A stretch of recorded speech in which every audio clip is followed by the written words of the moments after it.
Կա մեկը, ով լսած չլինի սիրո գեղեցիկ այս բալադը։ Դեռևս 2015-ին այն ցնցեց բոլորին, քանի որ կատարողի երկացանկում նոր էր։ Հետագայում պարզվեց, որ երաժշտության եւ խոսքերի հեղինակը հենց ինքն է՝ Ռազմիկ Ամյանը։ Չունի աշխարհը,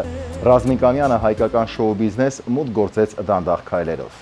Նրա անգերազանցելի ձայնն ու առաջին դասական գործերը հասարակությունը չէր շտապում գնահատել ըստ արժանվույն։ Փոխարենը, երբ նրա կատարմամբ հնչեց Պստիկ Պապան գնաց բանակ երգը, երաժշտագետները շտապեցին մեղադրել Ստեփանակերտից ժամանած երիտասարդ երգչին անճաշակության մեջ, իսկ երիտասարդ սերունդը իրեն համար բացահայտեց բոլորովին նոր կուրքի։ Պստիկ Պապան գնաց բանակի հետ արավ մի սուրտանակ, նա նստել է ծառի տակ, նկարում էր նա պաստակ, սա երգի հետ կապ չունի, բայց գրել է որ բռնի։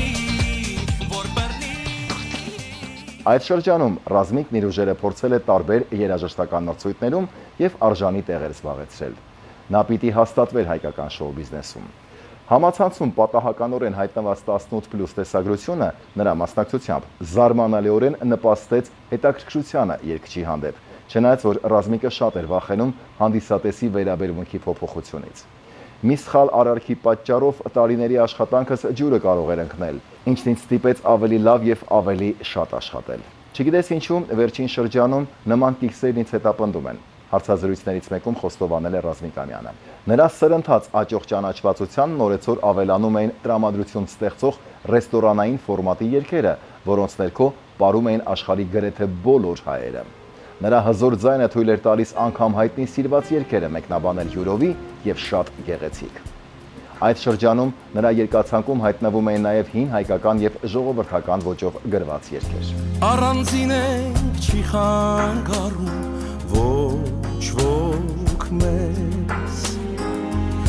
միայնակ ենք երկու անհայտ աստղի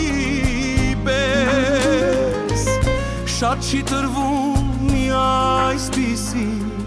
բախտուս,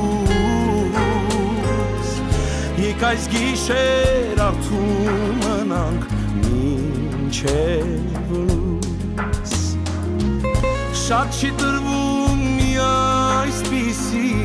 բախտուս, եկ այս գիշեր արթուն մնանք մինչև լույս։ 2015 թվականն էր։ Անսպասելիորեն Երևանի Կոմիտասի անվան պետական կոնսերվատորիայի վոկալ դասական բաժնի շրջանավարտը, ով զուգահեռաբար սովորում էր նաև երգի պետական թատրոնում, կտրուկ փոխում է ոճը եւ հանդիսատեսին ներկայանում մի երգով, որը տակն ու վրա է անում մարդկային գիտակցությունը։ Որևէ մեկը նրանից չէր սպասում նման կտրուկ շրջադարձ, քանի որ տարիներ շարունակ նրան ընկալում էին որպես տրամադրություն ստեղծող լավ երգիչ։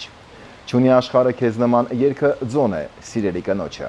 Հանուն ճշմարտության պետք է ասեմ, որ այս երգով հազարավոր հայ տղամարդիկ ոչ միայն սիրո խոստովանություն են արել իրենց ընտրյալներին, այլև ամուսնության առաջարկ։ Երգը ծնվել է 1 տարվա ընթացքում, իսկ հիմքում երգչի զգացմունքներն են, նրա կյանքի սիրո պատմությունը։ Տեսահոլովակում նկարահանված երգիչ Արսեն Սաֆարյանն առաջիններից էր, ով լսել է Ռազմիկի երգը եւ որոշել նվագակցել նրան։ Երգը նաեւ համագործակցության առիթ է դարձել Արմեն Պետրոսյանի հետ։ Մենչի խորհրդով ընտրվել է տեսահոլովակի ռեժիսոր Կարեն Ամյանը։ Իդեպ տեսահոլովակի գաղափարը ի կատար է ածվել նաեւ առօրյա կյանքում։ Երգը սկսել է հնչել ամենատարբեր մարդկանց կատարմամբ, մեծից փոքր, անկախ ազգությունից եւ սեռից։ Ավելին, այն լայն տարածում է ստացել նաեւ ամբողջ աշխարհում եւ դարձել Ռազմիկ Ամյանի այցեքարտը մեծ բեմում։ Արդեն այսօր դժվար է պատկերացնել Ռազմիկ Ամյանի ելույթը առանց «Չունի աշխարհը քեզ նման» երգի։ Միայն Գարիկի մոտ։